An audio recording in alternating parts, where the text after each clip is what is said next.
Welcome to the final episode of the Global Exclusive Podcast. I'm your host, Hazard, and with me, as always, for the final time, is Bharos, Dream, Cotton, Muspel, Shadowwalker, and Sinzar. My friends, it's been a long, strange road, but here we are for the final episode. Glad to be back.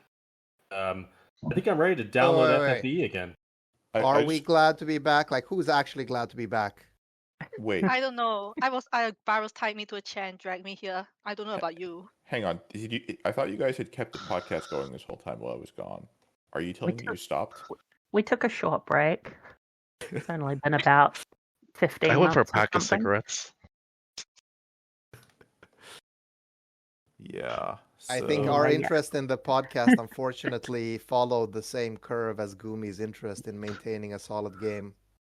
Yeah, Oh, our end of service honestly? date was a long time ago. At least for me, I think the time zones were a bigger issue than the game content when we stopped my recording. God. I didn't realize when we made the global exclusive podcast, we were going to have so many global time zone issues. Who Really would have missed thought the that time planning on that zones? one.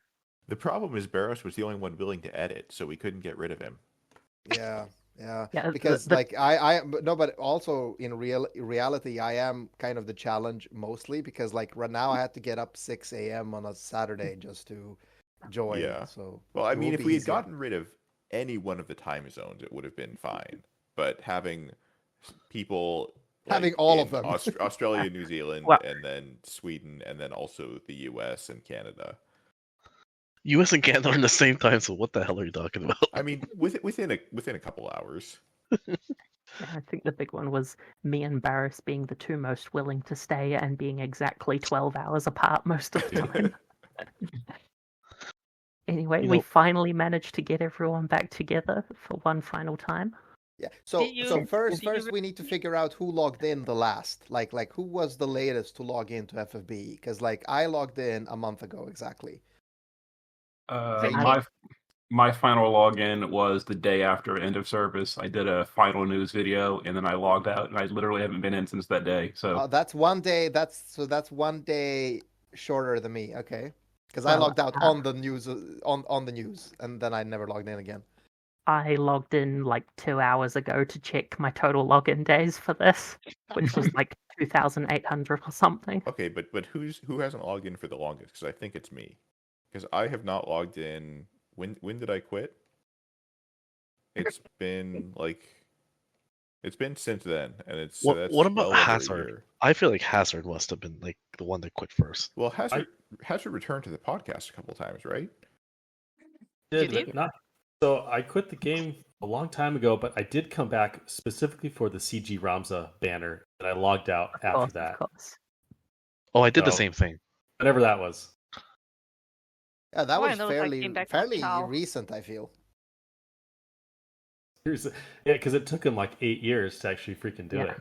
Those The cowards. sign finally paid off. Well, I And wanted Cotton to. said, "Oh yeah, Yeah, go when for was it." Cotton? When was Cotton's last login? I mean, you look at my profile picture. Guess which one? Guess who I came back for? Yeah, well, Chow was Wait, also did- fairly recent. Did they make another Chow? Yep. I think so. Was the sprite better than the previous ones? No. Nope. But look, it's on principle. Okay, they released a new Chow. I rushed through some story, got Chow all the way to the max, and then I logged out and never looked back. All right, here's the real question: How many different versions of Fina did the game ultimately end up with before it ended service? Oh, this is like a quiz question. This is like a Well- pub trivia question. I They're feel s- like it's but they're probably still ma- they're somewhere still around making like them. 20. I was gonna say it was at least 17 by the time I quit. Yeah, did Probably you more like get a new 25 JP then. Fina yet, Sinzar? Because you still play JP, right? I didn't personally pull her, but yes, literally last week the new unit was Fina. Of course. Not of even course kidding. It was. Right and true, man. They don't just love to play the hits. And No So, one likes Fina. this week it's Knights of Grandchild again in Ah. JP. I have barely followed the news. Is the Japanese version also shutting down yet? No, JP's going. Nah, Mm-mm. then- It's well, Okay.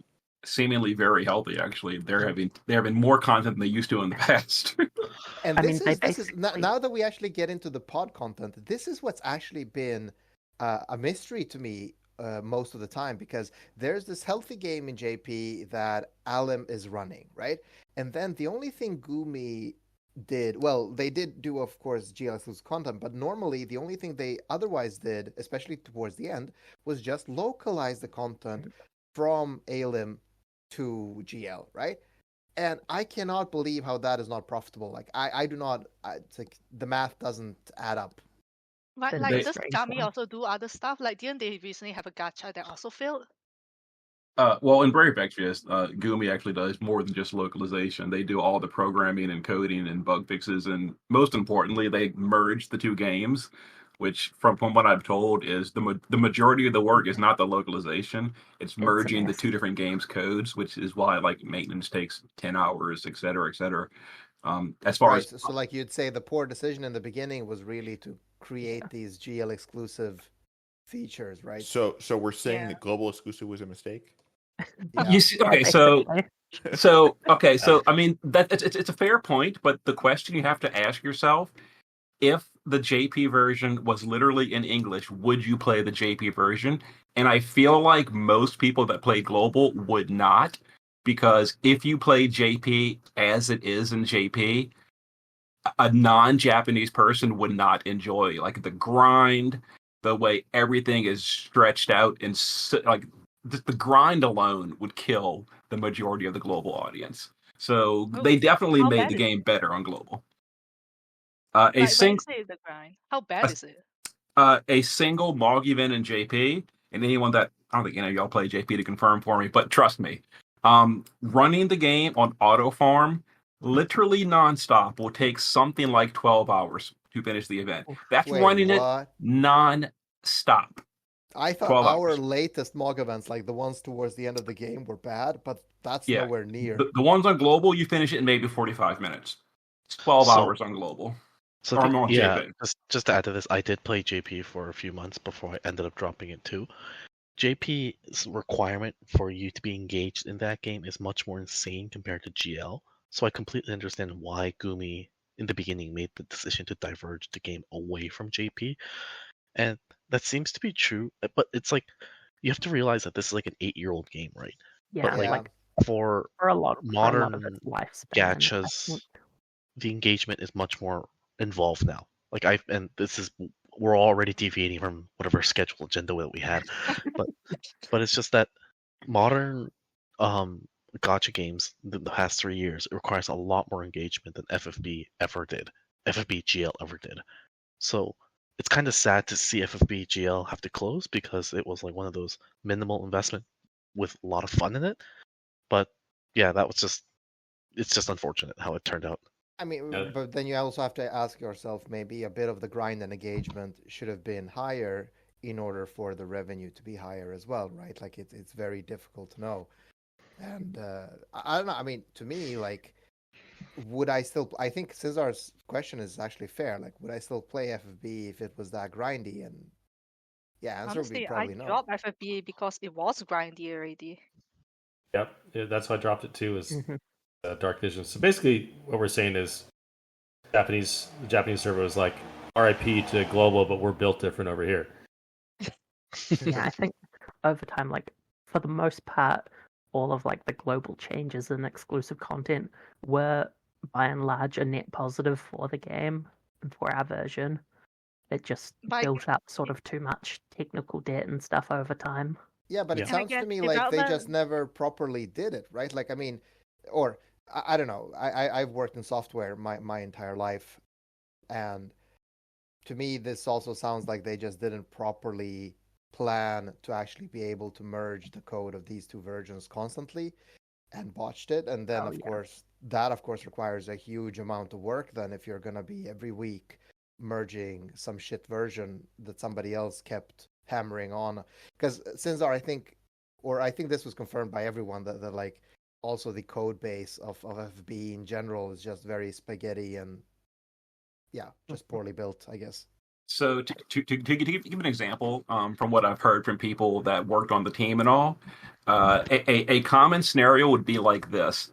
There would be something that comes out in JP, and then it would have to come to global later, like a code change. And then when it comes to global, in order for it to work with global, they would tell like the JP side, like y'all need to make this change so it's compatible with global, and then the JP team would paraphrasing say, we don't really care, that doesn't affect us, y'all deal with it. So like the JP version would break the global version, and then the global version would have to put like a band-aid patch to fix it on the global side, because the global team is not allowed to change, like, I'm not a programmer, like the core code or whatever is the game engine. They can't change the game engine. So they're having to make band-aid patches. And over 8 years, like, you've got 74 band-aids or whatever, and it started to fall apart. Yeah. That sounds horrific. Dream is typing in chat asking if she should get things back on track, but I think there's a more important question, which is, who was the Gumi spy? Well, we all know it's Sinzar, okay? We got all complain everyone, but we all know it's Sinzar, okay? So it depends on how you define spy. Did I have like behind the scenes information?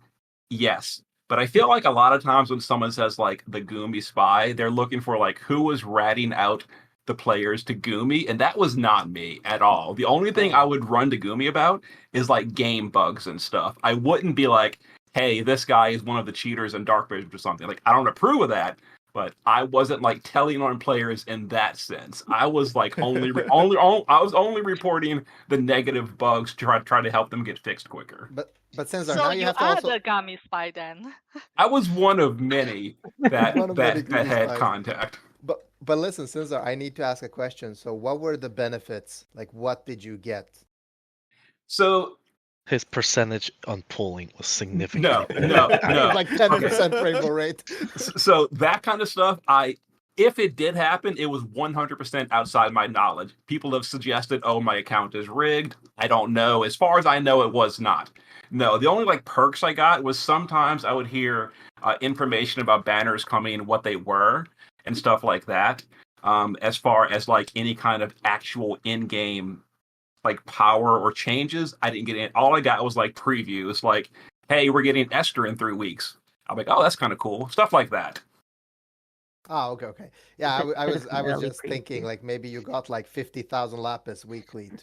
I wish. No, Gumi does not have a content creator program like some games do. I wish they did, but they do not. But you're the only content creator that's stuck. Like, I think there were other people that like came in and out, and there were other people that tried. But I feel like you're the only one that's stuck ever since the beginning. Well, almost since the beginning. Okay, so I'm probably like one of the most well knowns, but to be fair, there are a lot more that are smaller time that do still make content and have at all time. You probably didn't hear of them, is why they're not popular. But there were others, just like not like the big names, like Clake, etc. So what you're saying is you're the only good one. That's not what I'm saying. Are you the only one doing like global videos for JP? Deus Gaming does quite a bit of JP videos in English. I'm assuming you mean for the English audience, because the JP audience, they have a bunch of their own. But for the JP server, I was doing them. You can't even really call me anymore, 'cause I barely do them anymore. But Deus is probably the number one for the JP English content. Recently, Star Ultros has been starting to do a few of them as well. I don't know of any others. I think Daddy Reagan is now doing the translation videos. Now that I pretty much stopped doing those, so that's something else. Yeah, and I think one thing that's lost when this game eventually gets deleted itself, we talked about it before the pod, but like an offline system like this, there's probably no announcement of an offline version of FFBE. And if that's the case, we lose so much good content. Like, I love Season 2 unironically. I think Season 3 is absolute dog shit. I love Season 2, but like, the fact that would you go back and replay it though? I think the thing is that maybe not replay part about Season 2 that people liked was the story. The gameplay was irrelevant. You one-shotted everything. So you can just like, if you watch it on YouTube, you are getting the same experience. But is there even archival on YouTube? I think there are some efforts being made to like preserve story stuff and whatnot through like data mine and whatnot. So yeah, if there's there's the wiki, right? The wiki has some of these stories saved, right? Yeah. So- Wiki's mostly mechanic side, but there is some. But anyway, I think now that we've chaotically rambled off topic and through pod fashion for a while, And, maybe we should get expose back to Sinzar our, as a gummy spy. Most importantly, that's the most important thing. we can get back to our actual plan of, since this is basically a funeral, we can have a bit of a Yeah. nice send off for the game, because despite all its flaws, I think this game has been pretty special to us.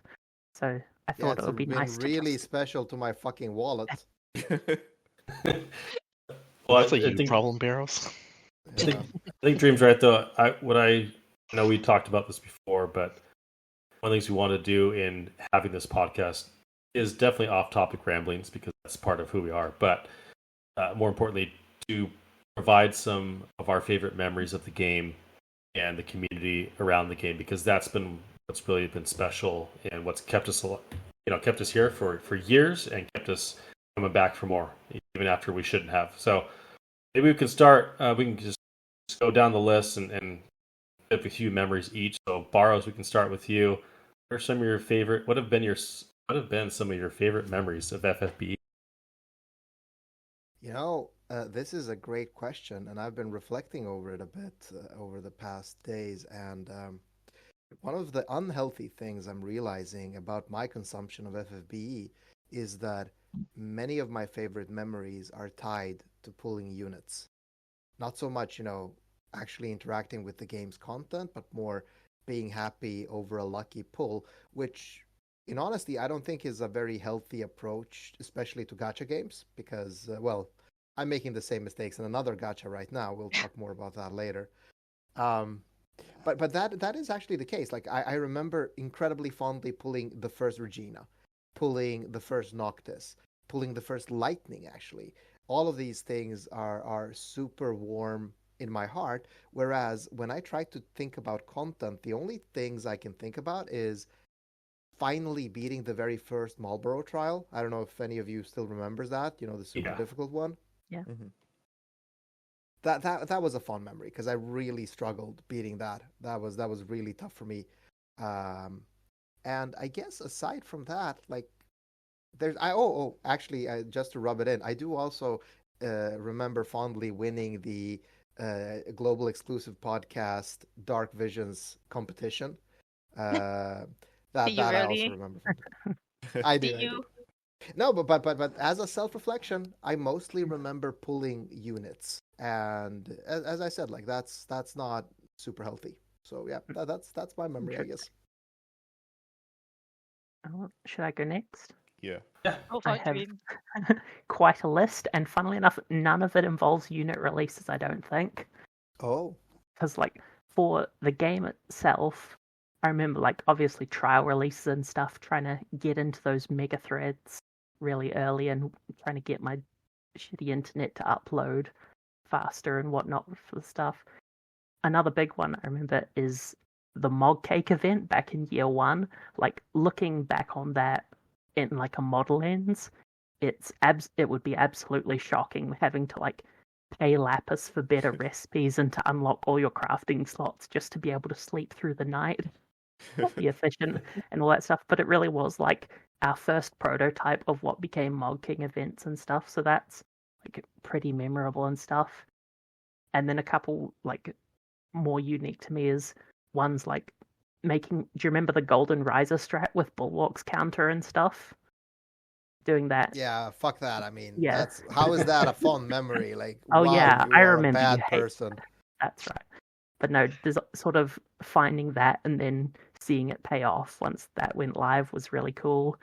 And the last one I have for the game itself is way back, like when they were still doing Tower of Earth trials, post one maintenance, I got like a access to debug testing stages, basically like 3 zero energy stages, and one of them, like, it was fighting a single cactuar, and then I got a festival robe. It was a very weird bug, and I'm very sad I never screenshotted it, but my accounts always had one extra festival robe than was legal. So that's just kind of been a really cool memory as well. It sounds like you broke the terms of service, and I will be reporting Oh, you no. to Gumi as the Gumi spy. All So right. is Finally it? got out. Square So Goomy, wait. if you're listening to this, Please delete her account. Oh no. Wait, so I'm curious now. Is Dream the actual Gumi spy since she got access to the debug stage? I'm afraid not. They never contacted me. But no, like, and then a lot of my biggest memories have been not from the game, but very much more community stuff. Stuff like, there was the 4th anniversary live stream that I got to be on, even though that's a bit awkward for me to associate with now. Stuff like holding up the FINA sign and the CG Ramza win for Hazard, that was a ton of fun. And then there was then the unofficial live streams were even better and stuff. Doing like the Jeopardy, getting to flex knowledge a bit, and Pictionary, doing the opposite of flexing. But then still, like, as a reward for that, getting SXM to make me that really nice art of Esther and Sylvie, that was super nice. And then we had that like fixed trial challenge. I sort of didn't really think much of it while doing it, but looking back in the chat replay afterwards, seeing people like actually like hearing and being a bit of like, I guess almost a micro celebrity for a bit, just was a really amazing feeling, to be honest. And I think I still have some screenshots saved of that chat replay. All deserved. But all that kind of stuff have been like pretty special memories for me, I feel like. And even then, like the wiki ratings and stuff eventually leading to this podcast and the little server we've made. And then that's led to friendships that have gone far beyond this game. Stuff like Red Ash, Demos, Lissa, people I just talk to regularly about other stuff now. So yeah, I think Well, that really was cool a that it's beautiful done all that stream. stuff. And I just want to say, so that people don't think, I mean, I am an asshole, but I don't want people to think I'm too much of an asshole. Like, I really want to second that, all of the community stuff, I just didn't consider it as my in-game memories, but there are so many, I think the community was what kept my interest in the game for these years. I just Yeah, want to add that. absolutely. I'm not too bad of a person. Alright, Cotton, you're up.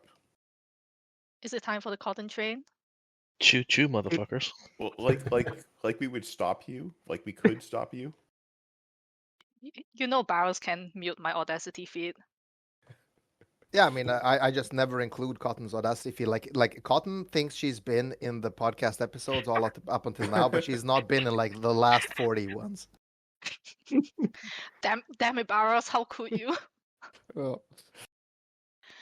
No, but what Dream say also has got me thinking. Like, I also part of my friend group in other games also do come from the original GD2 crew. So it's like you never really thought about how the people you made playing a random gacha can just go on outside the game or to other games. And thinking back about my fondest memories of FFBE, I think the part that I still like most is, and oh god, I'm showing my age, it's like back when the game got released, before the whole chaining meta and everything. It's just grab a random bunch of characters and see what is the best way to go through a trial where like anything goes. The whole anything goes mentality before the whole you need to chain, you need to learn how to cap, you need to know how to do buff this, buff that, you need this meta, you need to clear this trial and whatever. I just miss the whole you got this, grab what you got, even the free units thing going on right at the beginning. Back when you didn't need the Sinzar spreadsheet to beat something. Oh gosh. I'm sure we're gonna get into that later, but what Cotton is saying now is one of the things that's been one of my biggest gripes with the game too, actually. But, Elemental Tetris. Elemental Tetris and Dodge Tetris. Gone through quite a few eras. Yeah. And I guess the second part, the other part of FFB that I also like is the design. Like before we got into, oh, let's just copy paste a unit, give them different pose, like change your clothes. Oh, here's a new unit. Like I really like the original idea of all the global exclusive units.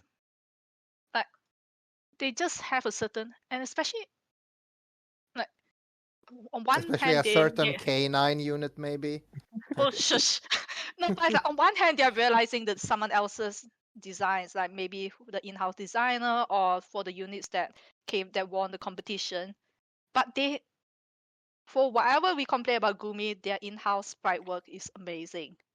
like you look at the child unit, there's a certain character to his animations. Like all of their animations, their sprite work is just phenomenal for a mobile game. Yeah, you should play Sword of Convalaria, Cotton. Like you should see Ah. some I good am not sprite getting work. back into gacha. I am free of gacha. We are not getting paid by Sword of Convalaria to add. Actually, if you for them. use the code Bharos in the game, No. All right, Absolutely somebody not. mute him. All right, Dream. Oh no, sorry, Hazard. It's your turn. I think. Yeah, I mean, I can go again so if many you want. memories. So many memories. What was that, Dream? I said I can go again if you want. You got a second list. You got a backup list. I think a couple of things with you guys, that the community has been the thing that kept me in the game the longest and kept me engaged. A lot of things about the game and about the way Goom and Square ran things were annoying to me, but a couple of things from the game itself. I remember one of my earliest things I was really proud of was beating a guy on. I was in the line for the DMV, and I knew I was going to be there for at least 4 hours because it's California. This is the Department of Motor Vehicles, getting your car registration and that kind of stuff. So I was in the DMV line, and I used REM to beat a guy on. It was a very long strategy, and I beat it with about 1% left on my phone battery. It's just so just Hazard barely was squeaked it beating in. off a guy at the DMV. That's normal Hazard stuff. That is definitely a thing that happens to the DMV. It The is other an awful place. I think my favorite content in the game was the Chamber of Arms. Had to be the different weapons. I just love the strategy. I love the simplicity of it. That it didn't require the strongest units, but it was more about strategy, timing, and it was just fun. But I think that the community parts were much more enjoyable for me. I love that we were able to start this podcast. We got some really cool guests. I mean, you guys are all awesome, but we also had like Lytra from Square Enix, our Yeah, guest. that was really cool. That was really cool. We got like Meme Lord, we got Clay Kuzult, like we got a bunch of really cool people. And it was just fun that our little random idea ended up having such kind of a reach within the community. Yeah. You guys remember when I had like a live stream poll for Beowulf and Ultima Final Fantasy Tactics units, and like the amount of people that showed up, and it was really, really fun. And then Rune Knight basically funded all of my polls after I didn't get what I wanted with the lapis that I had. And then Dream already mentioned this, but being on that live stream and having a high hazard sign was like the freaking highlight of my year. It was so funny. And I just love that a lot. So yeah, the community, this podcast, the people, and I mean, even now we're playing other games and we have like guilds that are just, the Global Exclusive Podcast Guild, like that kind of thing. Just really, really cool that we've had these long-lasting friendships over the last 8 or 9 years. It's been awesome. So thank you guys. Yeah, it's been Aw. really nice. Aw, thank you, Hazard.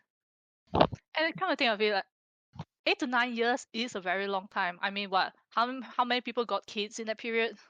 I have 3 kids now, and I had I'm gonna 0 talk when I about started. Wait, I had Three. 0 kids when I started this game. Now I have 2. Wow. Oh. I have just as many kids as I had when I started the game because I'm not a fucking idiot and decide to get more kids after having the first. Yeah. Bharos would never do anything irresponsible. He would just, No, play, I actually play more learned gacha from my games. mistakes. Well, I learned from my mistakes in everything except gacha games. Actually, that's my Achilles heel for sure. Muspel? Your goal before Bharos overtakes you again. Let's see here. I think my fondest memories would be obviously there's community stuff. I really enjoyed like all the wiki rating stuff, just sort of getting a chance to really think about and analyze units and figure out what worked where. And defend hate them mail? on Reddit Yeah. every week. I spent It'd far be too like many hours Aragorn on that versus the spreadsheet. host of Mordor. I also really enjoyed. And still, the- you spent so much time, both you and Dream, and still you couldn't give Sid the rating he deserved.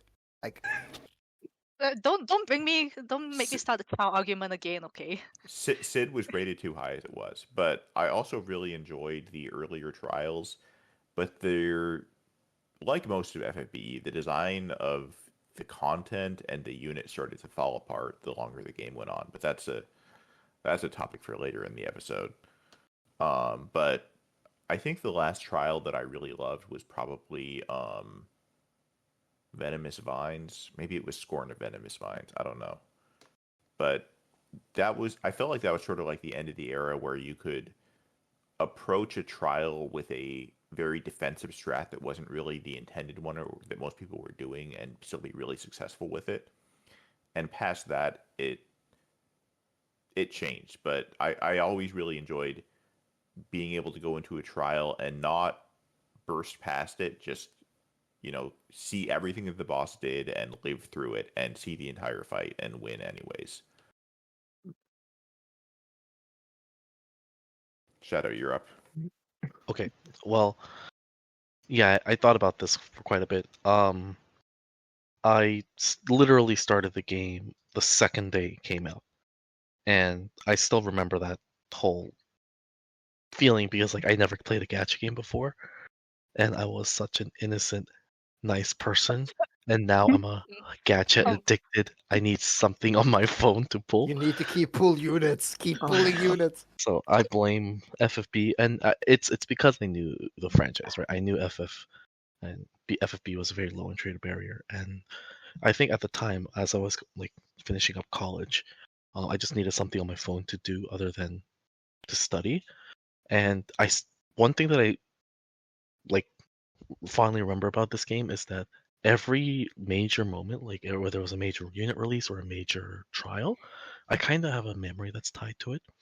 Like I remember finishing up the first Marlboro trial while I was still in the morning class, because like the way that it all worked out, it was like I had time in that class because that lecture was really boring, and I still remember finishing it within the 3-hour lecture time that I had. And I still, first remember when 6 stars started coming out, and it's like, yeah, that whole era was just 7 stars. Sorry, not 6 stars. 7 stars were started to come out. I remember that whole era too. So all of these have like really tied moments to it. I still remember whipping the game out at the hospital when my wife was giving labor. So that's how intertwined this thing was. You better make sure she doesn't listen to this. Yeah. Oh, she knew, but also she was on her epidural and she was fine.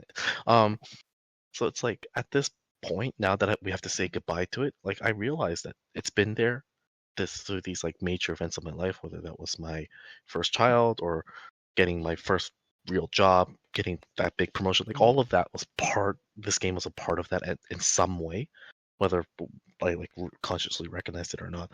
So I think that's like the overall overarching theme about this game, is that it's so much stuff in here that I can't really put it into words. And the other thing is obviously community.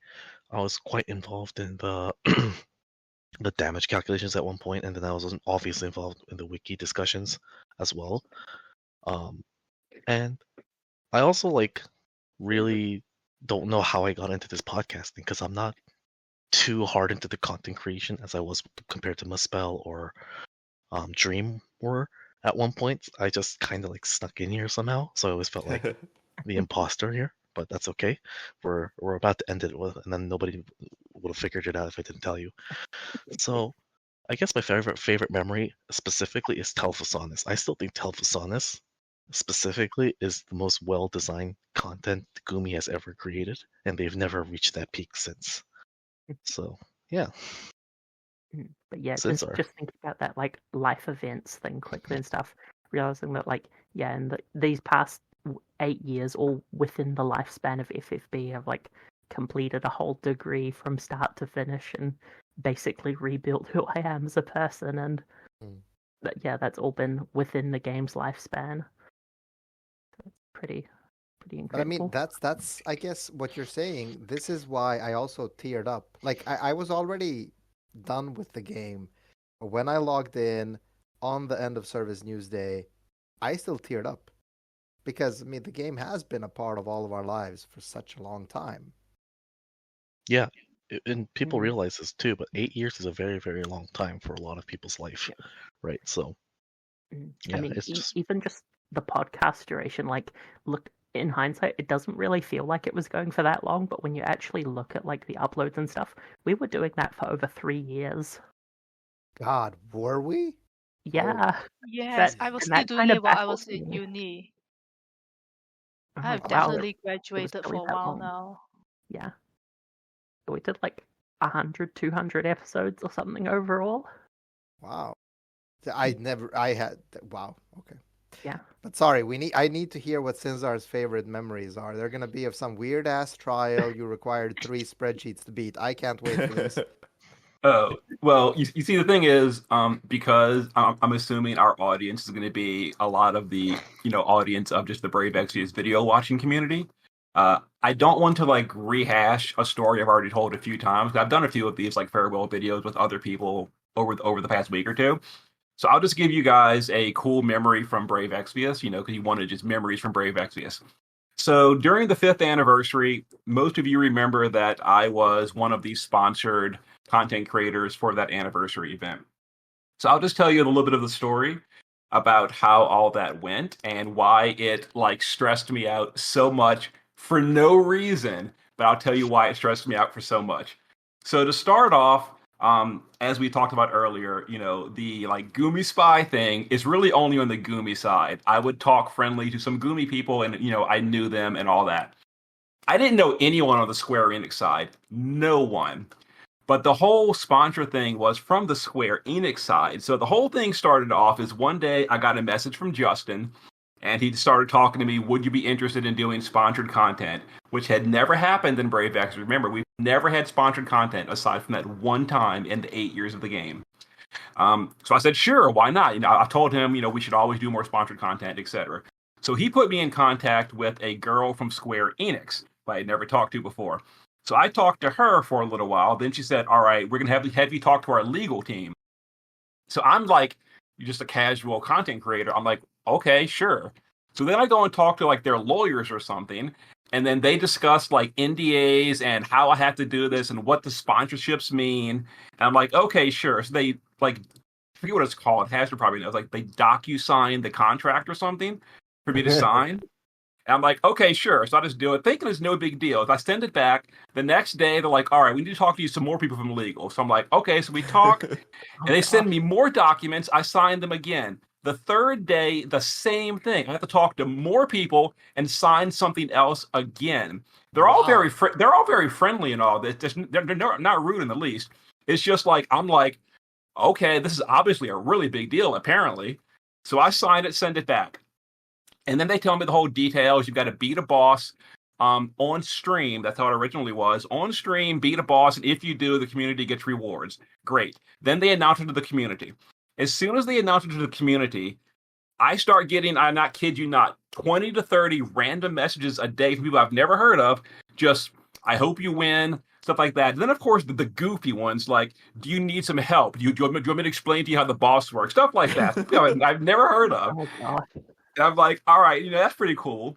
And then during the Discord, of course, I'm nonstop getting people in public chats. Of course, 90% of it is joking, but a few of them probably weren't, saying like, if you lose, we're gonna all blame you. It's all your fault. We're not gonna get the Lapis or whatever. I don't remember what it was, but whatever the reward was, we're not gonna get it because you lose. And I'm just like, those accounts were me. I mean, and I'm just like, okay, I'm not gonna lose. Because the boss, by the way, was the Iron Giant. A very, very joke of an easy trial. So I'm like thinking there's no possible way I can lose. But regardless of that, there's just so much pressure because I'm going through all these layers of lawyers for this. And then like the community is just like hyping it up so much. At the same time, I know the Iron Giant trial is a boring, dumb trial. So I decide to make it more challenging by doing like a gimmick theme clear, which also increases the chance of potentially failing. And this is supposed to be live stream, so you get one shot. Yeah. So I do my goofy, like, I think it was like low quality Brave Exvius only global exclusive team or something. That was pretty low quality. And I start making the trial, and then they tell me like the day before, we're not going to live stream it. You can just record it and put it on YouTube. I'm like, okay, sure. So I'm thinking I'm off the hook, but at the same time, I'm so paranoid at this point. I'm like, they're probably monitoring my account. I had like all these contracts with lawyers.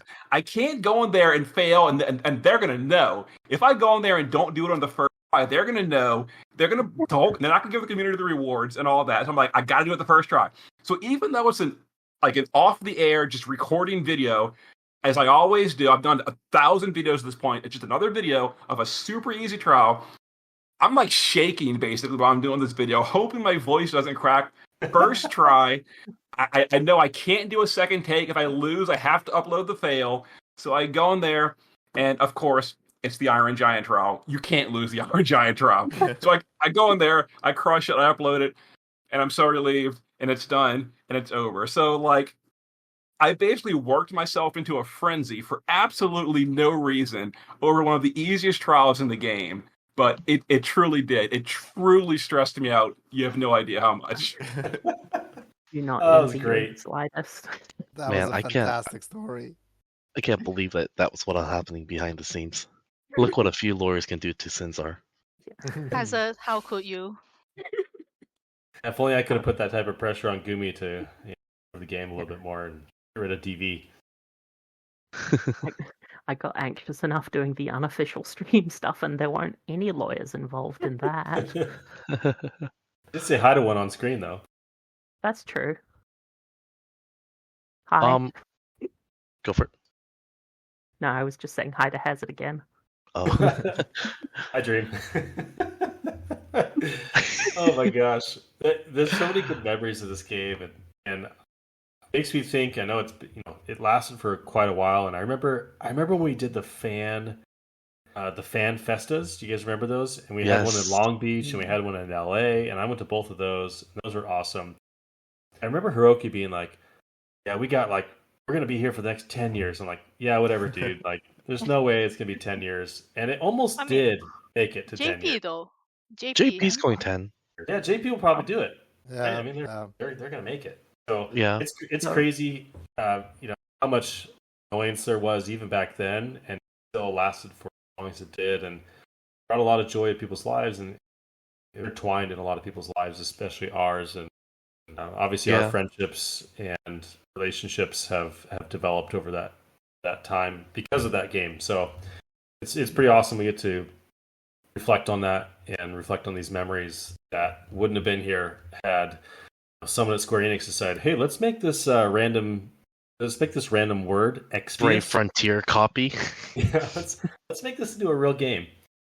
So Yeah, and I think there's when you mentioned the fan fest, I remember being at the 2017 one in LA. That was a really great memory. I met quite a few of those Discord regulars in person, but also obviously Hiroki and the other people as well.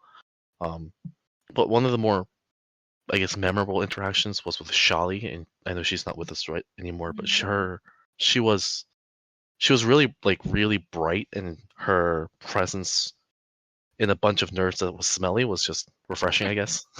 So I had the same experience with her. Just like a complete wonderful presence, and really awful what happened with her and her family. But yeah, she was a huge pillar of the community. Yeah, and she kind of carried, I think, the persona within Gumi as to be a more positive. Like if Hiroki came on screen, people would mean the shit out of Hiroki nonstop. But if Shali was there, there's no way that most people were nice to her. And she was like, I guess, a big pillar of that side of FFBE. So, Like she was their community face basically. Like always doing MCs for all the events, for all the news announcements and stuff. It just wasn't the same after. Yeah. I remember those upload videos that they would do. She was always the face of it. I was saying in the chat, Dossel. Remember Dossel would be part of those as well. And I got to meet a bunch of people. I got to meet Click and Shally at that event in LA, and a lot of the Discord guys, the Discord mods, I met as well at those events. So really, really cool to go and hang out with these guys. And who was that huge whale? A huge whale that ended up getting banned from the game. Dyer? Oh, Dyer. Yeah, I You met still him. have the emote name after him, okay? Yeah, I know. I stood next to him, LA, as he was like videotaping the event. I was like right next to him, got to meet him. Really nice guy. because he was streaming the whole thing on YouTube. I remember that. Yeah, he was. He had this like massive battery pack in his pocket. That was Oh my hanging from his god, pocket. we probably met, just never knew. Yeah. Really, really awesome memories. I wanted to get into another topic as well, which was, like, what do you think that the game's trajectory could have changed? I'm not sure how long I'm going to spend on the topic, but do you think there was anything that the game could have done to lengthen its life or to make it more enjoyable? I know we had specific gripes, but kind of any kind of more overarching issues you could have helped with. I mean, what was the new GLEX trial thing called again? The Clash of Wills. yeah, I mean Clash of the cow did what the cow did bring back a lot of interest in the game before it also devolved into a whole element Tetris thing. I think that a part of that is I mean, first to me it's hard to say because there are these aspects that some of you mentioned, which is that maybe the game was just unsustainable to keep going anymore because there was just so much work merging the code week after week.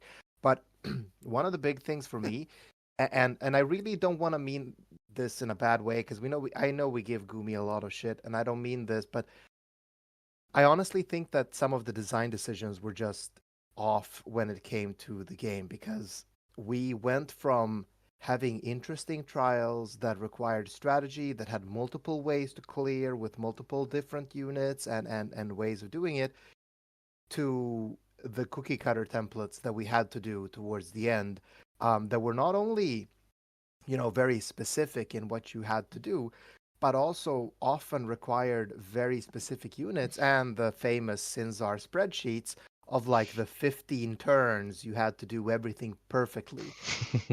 So And that took away a lot of it from me, honestly. Like I enjoyed this game more in a free-form way where I got to experiment. But when it became this strict trial-based version that we had, then I started losing interest there. I'm just going to be honest.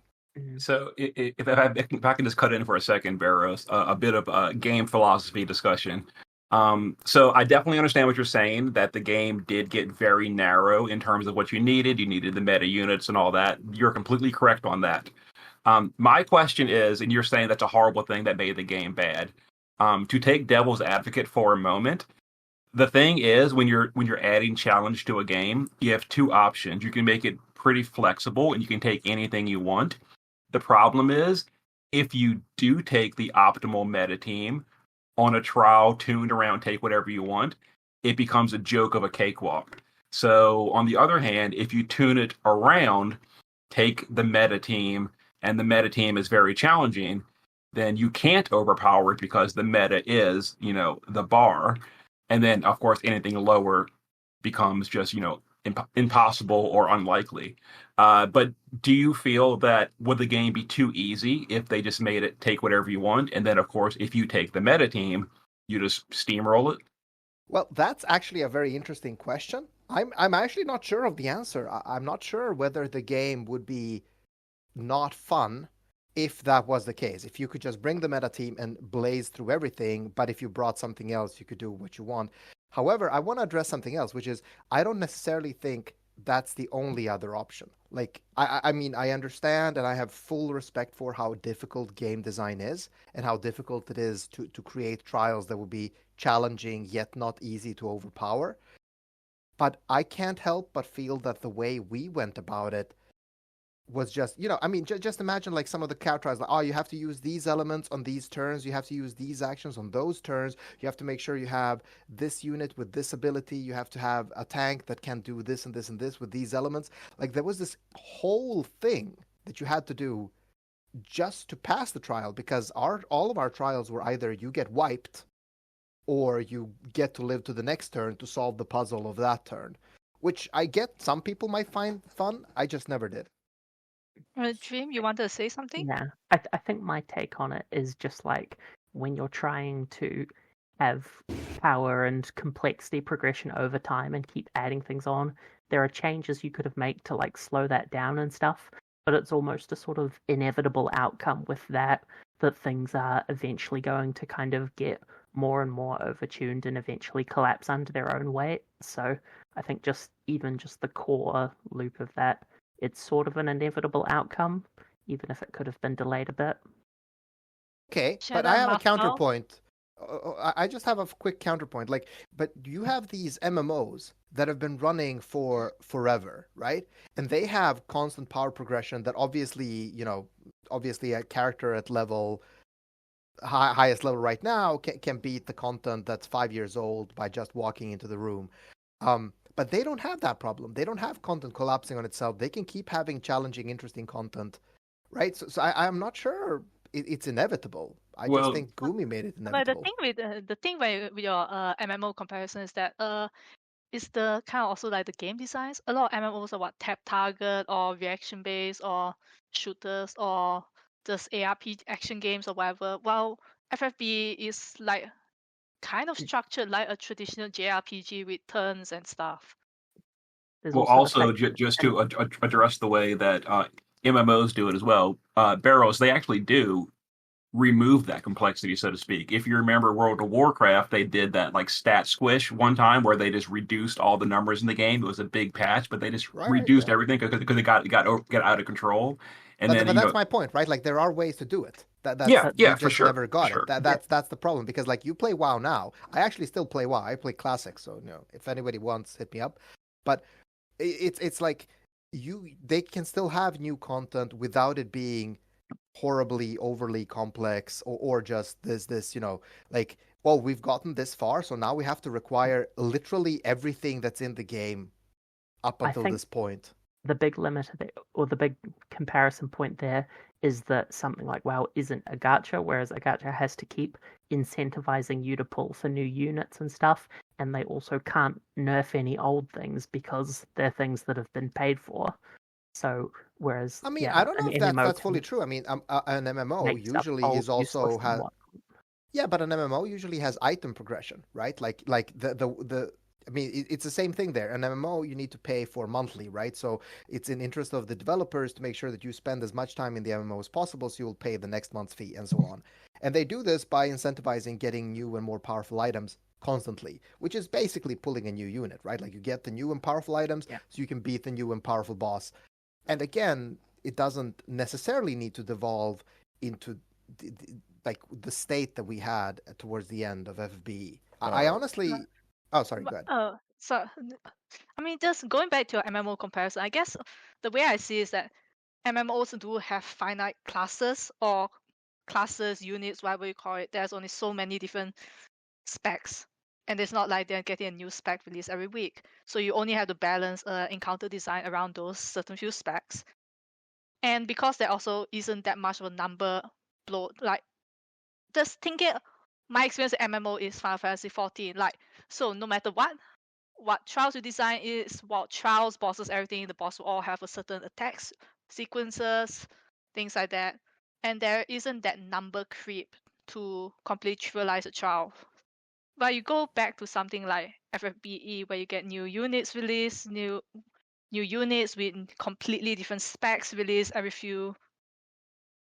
week or so, every week, every 2 weeks, and you get to a question of how can you balance something when you're getting you just can't balance it. So, one thing that I think, to an extent, it was Square Enix's fault or Alim's fault, is that they cornered themselves into a place where they had to release new units every week. And at one point, I think they needed to adjust that. Otherwise, the unit bloat, the skill bloat, and this the inflation rate in which power creep happens is just unsustainable. And there isn't a modern gacha game right now that I can think of that has new units released every week. I mean, I'm sure there are, but absolutely the common notion is like once a month or once every 2 weeks at most. What these games end up doing is that they end up using, previously unreleased unreleased units and just, I guess recycling stuff. But the issue with FFB at one point was that the banners was literally the only content we were getting. Like we weren't getting any other new content. But because FFB/Gumi and ALM were all committed to weekly delivering new stuff, the community was already preparing for that. But I think at a certain point, what they could have done is maybe went the Honkai Star Rail route, which is do it every few months and do a huge seasonal thing every few months, and that way, that you can reduce the speed of which power creep happens. And I think that's the essential game design thing that they cornered themselves into, is that they needed to release new stuff every week. And if the stuff wasn't good, the wiki team would tear it apart and nobody would pull for it. Yeah, and they spent resources on it. Yeah, sorry, Muspel, What you're saying, it's our fault. Yes. I think the problems went deeper than that and were pretty foundational in the design. Like, a lot of the systems and the ways that things scaled weren't really designed to scale. So I think two big examples of this are elemental resistance and evasion, where when the game came out, it was difficult to cap elemental resistance, and I don't think you could cap evasion until Noctis came out. Maybe it was possible. I don't really remember what items were available back then. But over time, it just got to the point where their only option was to apply massive imperils or completely disable evasion or make stuff where it didn't work, because it was so easy to cap those stats because they weren't designed to scale in a way that accommodated newer and better options. And so early on in the game, you were able to max them out to the point that you became immune to those types of things. And then there were other game mechanics where they were, I'm trying to think of how to word this. They were a big part of like the Final Fantasy IP, and they couldn't really be used in FFBE. So a good example of this would be ailments. There were like, 8 or 9 different ailments in FFBE, and every single one of them, aside from disease, was so horrifically lethal that if you weren't immune to it and you were afflicted with it, that unit was dead or your team was dead. Well, yes, but only in recent trials, right? Like earlier on, you could have somebody get paralyzed and recover from it, but again, the devolvement of the game, right? Like now it's like, the boss is going to imperil your resistances to paralyze. Then they're going to paralyze your entire team, and then they're going to just wipe your entire team. Whereas before it was like, okay, your damage dealer got paralyzed. You're going to have to cure them. You're going to have to do less damage this turn, and the boss is going to take a turn longer to beat. And you have to do some actual crisis management, which is much more akin to what you're actually doing in the original Final Fantasy games when shit like that happened. Because I don't think it's as similar as you think, and I think this is another place where the game fell apart, which is in Final Fantasy games, typically, like, turns kind of interleave with each other. Like, the boss takes an action, one of your units takes an action, then the boss takes an action, and maybe sometimes you get 2 actions in a row. But the problem with FFBE is that all 6 of your units take their turn, and then the boss takes their turn. And that led to a situation where, because there is so much that you can do with 6 units, especially when you start adding like dual and triple cast, the boss had to be able to just absolutely annihilate your team in every single way, because otherwise you could recover from anything they did. The boss could kill half your team and you would recover instantly. The recovery tools kind of became too effective with like full team re-raise and full heal and stuff. Yeah, exactly. But that's the point, right? Like they chose to add things like multicast, like full team re-raise, full team raise, and make like Kuraga and Kuraja heal 50 times the max HP of a unit. I mean, if you didn't have multicast, if you didn't have full team re-raise and raise, if you didn't have Kuraja being able to do that insane amount of healing, yes, I agree with you, Muspel, that the whole your team goes first does add complexity to it. But I'm sure that wouldn't be as much of an issue if you couldn't literally reset your entire team every turn as long as one unit survives. But on the other hand, if they never added those things, there would be no way to really progress and create those roles with new units and stuff. But there's ways to fix all of that, though. The problem is they didn't. Like, for example, like what Muspel's saying, the 6 people go, then 1 boss goes. I mean, just change the battle system to like Final Fantasy X, where you've got a system based on speed, something like that. things like you can raise your party, just add a delay when you cast raise, make the unit only come back alive 2 turns later. It takes it takes time to actually raise up, not just pop up instantly. These are all problems that can certainly be fixed. The problem is that they just didn't fix them or do anything. Yeah. And before anyone jumps in, has a go. Well, I think there's you guys make a lot of good points, and one of the problems is once you have 100% evasion, you can't take it back. Once you have a ribbon that nullifies all ailments, it makes it really difficult to kind of go backwards. And this is something I think that we did learn from when they did War of the Visions, that kind of spin-off tactics version of FFBE, is they didn't release units as quickly. They released one unit every couple of weeks, and they'd have an Esper or a Vision card, like the other week. So that would be a little bit slower. The power creep for the first 3.5 years of the game was pretty minimal, and then you couldn't get your ailments fully resistible. Like you could resist 25% or 30%, but that kind of didn't go further than that. So it made it so that the game didn't creep up and make, because we have units now that re-raise your entire party, heal the entire party, right? Like just kind of nullify entire mechanics of a boss fight.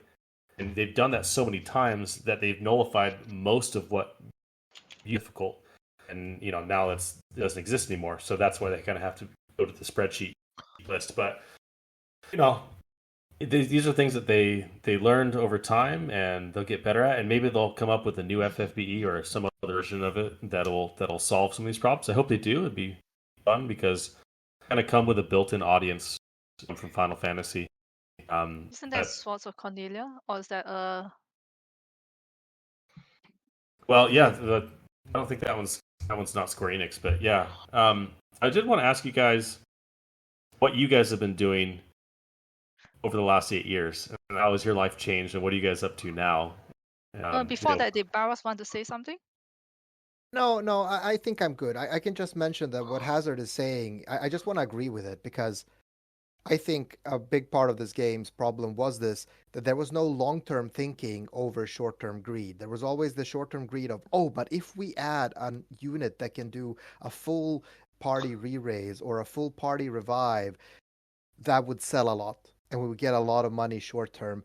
But nobody, I think, ever stopped to think, wait, but what will this do to the game long-term? Like, how will we creep a unit that already can full re-raise or full revive? Oh yeah, we can do that by making it be able to do that 3 times a turn. And that's kind of where it evolved. Yeah, and I know we want to move on, but last thing is that I completely agree, and I think FFB is just a reflection of how the gacha game industry grew. What Hoyoverse is doing with their games is night and day different versus what Alim did with FFBE or even Brave Frontier. So I think the gacha gaming as an industry has grown and has learned a lot. It's just that FFB sadly is a victim of that learning process. I mean, FFB is 8 years old, and yeah. Okay, we should move on before we get stuck here. Well, and also, sorry, I do have like one last point on it. Of the inherent parts of having a gacha game are antithesis of the improvements they could make, right? Like they're not going to make more PvE content for like 4 stars and 5 stars and like that stuff because it's not going to make them money, and that makes it difficult to get the kind of game you want and make money. They have to think about their bottom line, and so most of the decisions were geared towards that bottom line. And kind of saw, it did make the game last longer, but it's stale. And but honestly, like if you look at some of the more modern games, like the Hoyoverse games, for instance, isn't that still true in those though? Like even in Genshin, I don't know if anybody plays Genshin. I don't anymore. I never played it much. But I still think that game is like you can do all content with like even old and non-legendary units, right? Or at least that's what people tell me. I don't play Genshin, but at least in Star Rail, which I play on and off, it's not like old units don't suddenly become bad, and there's just so much other content that you can do with the free characters. Pulling isn't as like a huge. Talking about all the Hoyoverse stuff, I've got a question. Like, You know how in FFBE there's the whole tier system of units. You get the nice shiny 5 stars that everyone wants, and then every banner there was always a 3 and 4 stars, which are just there to pad the banner and which are completely useless. Do newer gachas still have like a shiny unit and then units that are just there to pad without?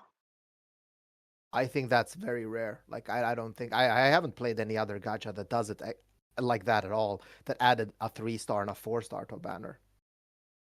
I think it does still happen in some places. I think it See that depends trend. on what game you're playing. I mean, I know Something that in Star Rail, like the lower guard units are still useful, and I think in the Tower of God game, now that's a very different type of game. The lower Verity units, it requires more investment, but they're still pretty good. So it's just like, all the later ones, everyone works different. So speaking of later games and just progression, natural progression over time, I wanted to ask you guys what you're up to now and what you guys have been doing, whether it's games, whether it's life changes, that kind of thing. And we can start with Sinzar, and we'll go reverse order this time.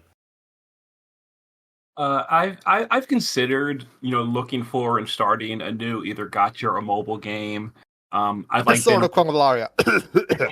I've been right your on the edge fan? a few times. It's just I don't know. After 8 years of Brave Exvius and just knowing how mobile and gacha games work, they're really designed to sink your time and take your money. They can also be extremely fun while they do that, of course. But even so, I don't know. I'm leaning towards just not bothering anymore and being done with gacha games. So recently, I've been just passing times playing some indie games. I'm a big fan of indie games. I just did a replay of Crystal Project. I'm now doing a player mod of Terraria. It's called Sword of Red Cloud. It's really fun. It's a player mod. Makes the game fresh again. That's what I've been doing. Just single player indie games right now. I might look into another gacha game, like Bharos says, Sword of Convalaria. Dream's trying to get me to do Limbus. A friend of mine is trying to get me to do Epic 7. But I don't know. At the current time, I'm not looking forward to another mobile game, but I can't say it's off the table forever. Are you So- planning to do content creation still, or? If I do a game that I like play seriously or hardcore or consistently, I'll definitely post videos for it. But I personally don't do the content creation like as a job or anything. So the fact that I'm not posting videos at all right now is not really like affecting me negatively. I do enjoy posting the videos, and it's fun to interact with the community. That's really the whole reason I did it, is the interaction. And I really do miss that, honestly. So I might post more videos of stuff I am playing. It's just like right now, the games I'm playing, you wouldn't have fun watching. Like imagine like watching someone play Pokemon. It wouldn't be fun for it wouldn't be fun for the viewer. Hey, there are so many people watching fucking Pokemon streams on A Twitch. lot You'd of be a surprised. lot of people watch Pokemon YouTube vids. That's probably true. I wouldn't find it fun. So I don't know. Like I can't imagine me recording playing Terraria, people enjoying watching. It's Also, crazy. I though. love how you count Pokemon as an indie game, Sinzar. Like that's No. I was saying just like an example, like a turn-based battle game doesn't more- seem to be that fun to watch, in my It's more opinion. slow and long form sort of thing. To be honest, even 10 years ago, I couldn't imagine wasting my time watching someone else play a video game versus just me playing the video game myself. Like, what is the point of that? But it's become such a huge industry, and I just can't fathom it. How big why has Hazard always been the geezer like of the group? When Bharos like- is the one that's older, I don't exactly. know why. It's like the same people that watch sport. Same He's as like, watching I don't sport. understand these See- kids. They're watching other people play video games. Hazard, bro. Because Hazard is the one who's mature.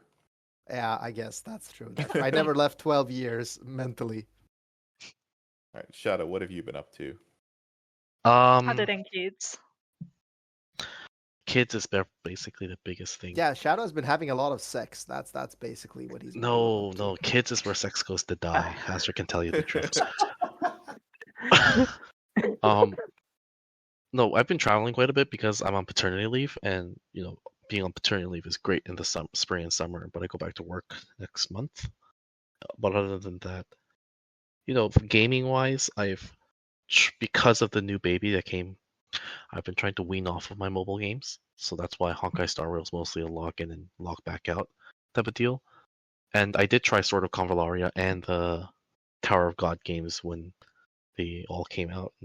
Played it for a few weeks, didn't really get into it. Surprisingly, I'm really into RTSs again. And it's probably the Oh. boomer in me that's just like playing Age of Empires and StarCraft again just got me excited. So The yeah, boomer or the Korean in you, just to be slightly racist. maybe a Wouldn't bit of that be both. League of Legends instead of RTS? No, the OG Korean addiction is definitely RTS. StarCraft. Yeah, no, it's StarCraft, man. I still listen to that soundtrack every once in a while when I need to be productive, and I crush anything I'm working on.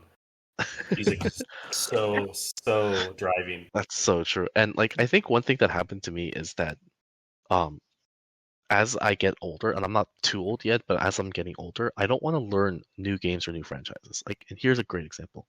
Baldur's Gate 3. I know it's a fantastic game. I know everybody loves it. But for some reason, I don't want to put hours into it to learn it and to like figure it out.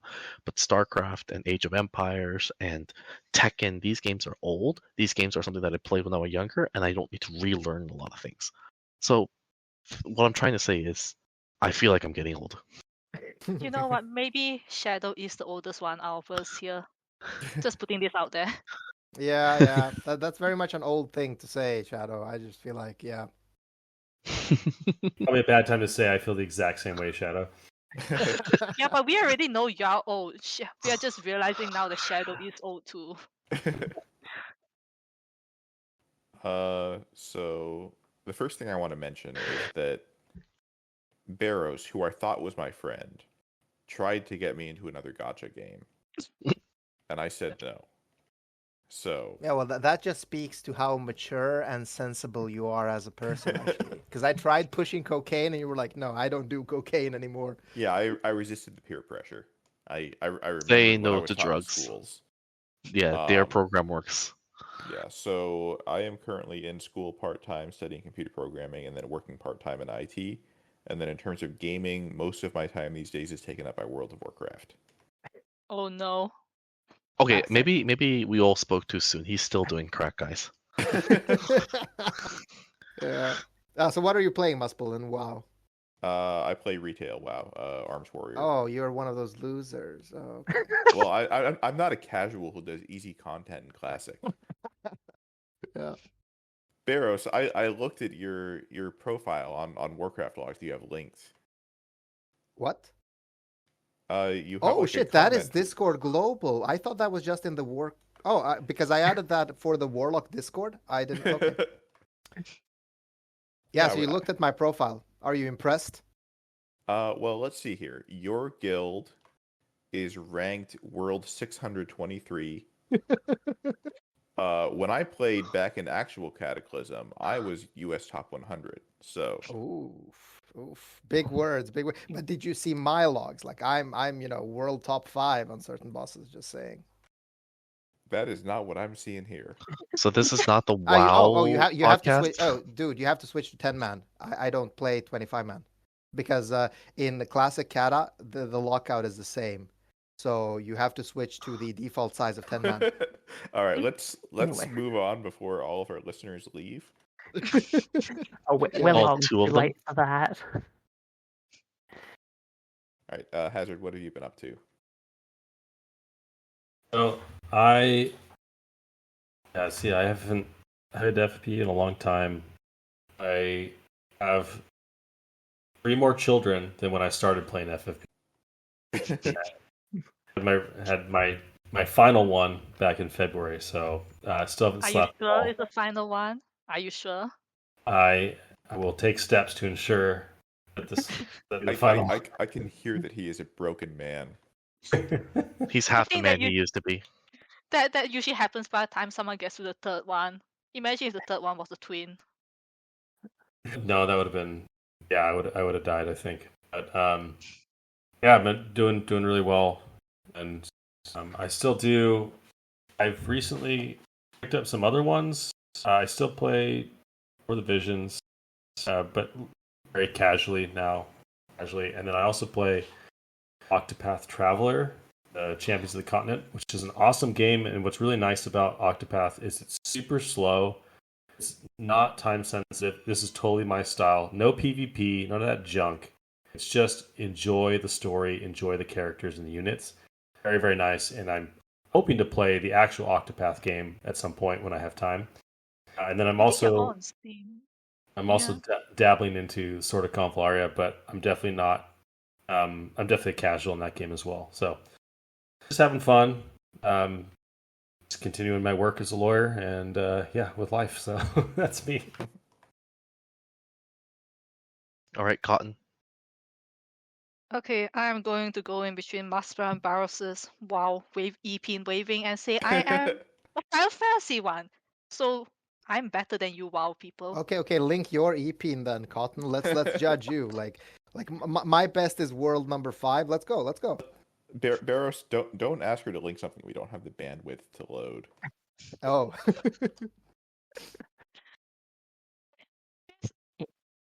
I've been dabbling into more some older, some newer RPGs. Things like Baldur's Gate, Pillars of Eternity, excited for a new Dragon's Age, really hoping that it doesn't suck. Oof, same. Hopefully, fingers crossed, touch wood, everything. But it's just I touch wood every morning, just saying. Oh my god. no. Bonk. Yeah, we've gotten to that point in the podcast again. I'm surprised he lasted that long without doing it. But I actually do prefer, compared to playing FFBE, where it's like, what you got is power crap by the new update, time to ditch what you got or pay money or pull for new ones. Like, I'm actually enjoying more of those a lot more single player games where it's just you versus the game who may want to screw you over, but it's all completely within your hands to fix it. Sometimes not, but that's where it's fun. Yeah, single player games are a peaceful life. Yes, but yes, they are. Say no to gachas, okay?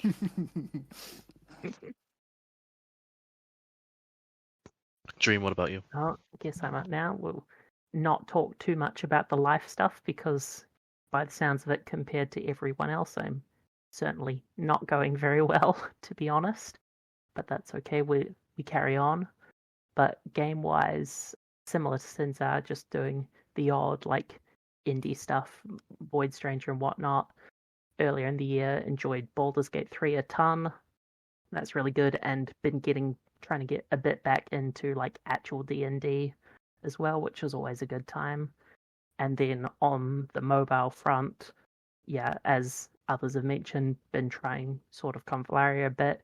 I'm kind of lukewarm on it, probably gonna bounce off it before too long. I kind of feel like it's at launch, it's got just a lot of gacha trappings already, and then comparatively, as has been briefly mentioned, my current love is Limbus Company, which just feels very unique and refreshing and very not gacha because there's no overarching company just looking at how profitable it is, just published by a small team, and I've been really enjoying that, so that's one I'm looking forward to playing for a long time. Story's really interesting, not even just by gacha standards, by general game story standards. I think it's very good. But yeah, so that's mostly what I've been enjoying about that, and everything that Hazard said about Octopath. I enjoyed that for a while, kind of letting go of that a little bit now, but all of the stuff about it being permanent content, not really time sensitive and story focused, that all applies here as well. So I've been really enjoying that. But yeah, I think that's basically my state of things. And now that we've all bashed Sword a bit, we can listen to Bharos shill for it. Remember, listeners, say no to gacha. Don't let Bharos peer pressure into starting gacha. Instead, why not pick up a nice single-player RPG like Pathfinder? Do you know the Pathfinder games, even though they are buggy as hell and crash like shit? Really, really good games. Okay, Bharos. Thank you, thank you. Yeah, so I don't know. I haven't like my life. I mean, I guess I'm old enough so that my life is becoming really static. I mean, when we started this podcast, I had been a dad for like 3 years, and now I've been a dad for 5 years. So like, that's kind of the difference. I did not make the idiot mistake that Shadow and Hazard did of making more kids because I learned from the first mistake. Um, but I so yeah, my life, my personal life is still fairly stable. I still live in the same house. I am about to switch jobs. I'm fairly proud. I'm actually going to switch into my first CTO role, so that's going to be good. Um, as for gaming, I'm actually not going to shill for Sword of Convalaria yet. I've been playing a fuck ton Yeah. of different games. A fuck ton of different games. I've enjoyed Baldur's Gate 3, the Elden Ring DLC. I've spent way too many hours into back-to-back battles. I don't know if anyone here has played it. Sinzar, if you haven't, like it might be your cup of tea. I've Uh, played it and posted videos of it. Oh, you have? Oh, okay, cool. Wow. Way to Um, pay attention to your friend Bharos. but back-to-back battles, yeah, I don't know. I also played a lot of these indie RPGs. Like Sea of Stars was the latest one I completed. Enjoyed that a lot. Also played Eiyuden Chronicles. I don't know if that's an indie game, and also I didn't enjoy it that much, even though it was supposed to be like this big Suikoden reboot. But wasn't actually that You're great. listing all these Game Pass games. Yeah, they are actually. You're right. Well, Elden Ring DLC is not a Game Pass game. Oh, that's true. Neither. Yeah. But I've just been playing a lot. Now I'm actually replaying Ni no Kuni 2. That's just a it? weird thing that came out of nowhere. I don't know. I found that one more bland. I don't know. I just felt like it. But yes, I do play a gacha still. Like for some reason, like since FFBE started declining, I have been looking at new gachas, trying to find a gacha that I would enjoy. And yeah, I am playing Sword of Convalaria. I'm not lukewarm on it, as Dream is. She knows just how not lukewarm I am. Like I am very hot for this game. I play it a lot, and Bharos. My But I- finger is hovering over the server mute button. no, nothing like that. But I'm honestly trying to fix my unhealthy relationship to gacha games with this game a little bit by not not always trying to chase the meta and so on. But the game is really good. Like if I am to shill for it a bit, like the story is amazing. It's not FFT style or FFT level story, but it is leaps and bounds over any other gacha that I have played out there, and I've played most of them. Like it's a very mature story, very good one. The mechanic of the game is also this multiple universe thing where you get to explore different timelines and storylines, and it's absolutely amazing. And yeah, power creep. I mean, the game is very early on, so you can always like every early game is gonna have decent power creep, which this has. Like you can beat anything with anything. But one thing I'm gonna shill for is the strategic depth of this game because, combined with the FFT gameplay, you get to move units on a field and shit. There's also so many different units and so many abilities and talent trees for every unit where you can select different abilities to bring into combat. That yeah, it's very enjoyable. Okay, I have spoken enough about everything. I'll back you up on a few of those things. I actually, it does have a very similar thing to Final Fantasy Tactics, which is the composer for the music is the same guy who did Tactics. Huh. Very similar. Huh. In a lot of ways, it has a lot of callbacks to the original soundtrack of Final Fantasy Tactics. I will say that is why it's so familiar. Okay, yeah, that makes sense. Very familiar sounding, and I do like the gameplay and the tactics of it. Really, really good. I will say the story so far has absolutely blown chunks. I can't it, but Really? I'm hoping that it would get a lot better. But have you played the actual Spirals mode? Because that's what the story is. Yes, and Yeah. I've played both of them so far. Not as far as you, but so far I've been thoroughly just kind of. Yeah, for me, it's in the middle on story. It's kind of awkward because, like, I think the content of story that's there is fine, not amazing, but it's pretty decent. But just the way it is presented with those like multiple timelines and stuff, and a lot of things just being like kind of looking back on events that have already happened, it gives me absolutely zero excitement to see more and like what Nice. happens next. Whereas with like a linear story like Limbus, I'm really looking forward to every new chapter. Awesome. Awesome. Anything else you guys are doing that you want to mention? No, Any I more think- kids coming along? Surely there's no more kids coming Is along. anyone else having kids besides me and Shadow? Is this the child exclusive podcast? Sounds like something that would show up on like a federal watch list. Oh, God. Isn't that by association with Bharos? I don't know if I mean, Sweden true. has federal Bharos watch is list. already on federal watch lists. Yeah. We're, On, like, we're all on multiple some of sort them, of like, watch list all of them. because of this Discord server. Are you within 100 yards of a school or a elementary school? I think I am, actually, yes. Violation of your parole. Anyway,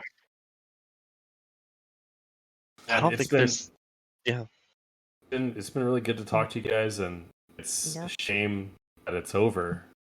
In a lot of ways, and as we've gone over an hour and a half talking about it, a lot of cool stuff we were able to go through, and I want to thank you guys for just being awesome people that you are, making this so much fun, so rewarding.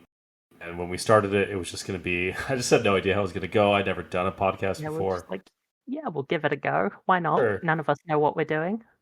And yeah, None It's- of us turned still know into what we're doing. a pretty Well- wonderful little community and stuff. Yeah, it's been really, really, really rewarding. I still think having 6 or 7 hosts is overkill at all times, but it's worked for itself sure. out. For the I most think that's part. the chaos of it. Kind of gave us a unique, different a unique character to the space. But it's been effective because playing this game and the community just feels like a bunch of friends talking and hanging out, and that's what this podcast has been to us as well. Yeah. Really, really fun. I just want to echo what Hazard said and say thanks everyone Yeah, it's been for really being nice. a part of this. It's just been a lot of fun doing this. Thanks And I'm for all real- the memories. Really, really glad we could all get back together for the send off as well. Yeah. Unreal. It was Anyone- fun. Yeah. it was Anyone fun. plan to log in one more time before it's all over, or are you guys good? No. No, I am No. free. No. Well- Remember, people, say no to gachas. Maybe, okay? maybe I'll log in on the No, last day. Don't. Yeah. Shadow, we're your friends and we're here for you. Don't do it. I mean, I think as I Shadow is said, already playing another gacha, so I already I said love I'm trying to music, wean man. off of it because I just don't have the time right now. But we'll see. It took Yep, us an hour and a half to get to the word wean, so that might be time to call it. Yeah, but Alright. thanks And on everyone. on that wonderful note, Play Bharos? the music. Play the music one last time. What music? Oh, I'm not adding the music. I think this needs to be a lot more somber. And, Oh. and Oh, no, just, no, you no. know, somber. no. Gotta add this the is music, a Bharos. goodbye. This Gotta is a you- goodbye. And No, and we need the it chocobo is- music. I mean, if you think about it, this is an era that's ending, right? Like, thanks to everybody, really. It's like, Yeah. and everybody at Discord as well. Like, we didn't shout out just our global exclusive Discord, which you can still join if you want, obviously. That's awesome. Yeah, it's not going anywhere. But thanks to everybody, and thanks for the memories and shit. It is an era ending. I get a bit tear-eyed when I think about this because this is a part of our lives that's just never gonna come back anymore. And yeah, All the Oh, but time thank that you we've to our listeners. spent on the game that we'll never get back. Yes. all the money I've spent on this fucking Oh, game that I'll gosh. never get back. Jesus Christ. But yeah, Bharos, make a good point. Thank you to all the listeners. Thank you to all the people who supported us and interacted with us. You've made it a lot of fun. So, from all of us here at the Global Exclusive Podcast, keep talking to us. Don't be strangers. Hang out with us. But for the FFBE podcast, we're done and a great time. That will sign off. Have a great time. Good night. Don't let the Bharos bite. I only bite if I get All right, consent. Okay, Everybody okay, okay. Milk his mic. Milk his mic now. And let the Yeah. chocobos run off into the sunset. Da, da, da, da.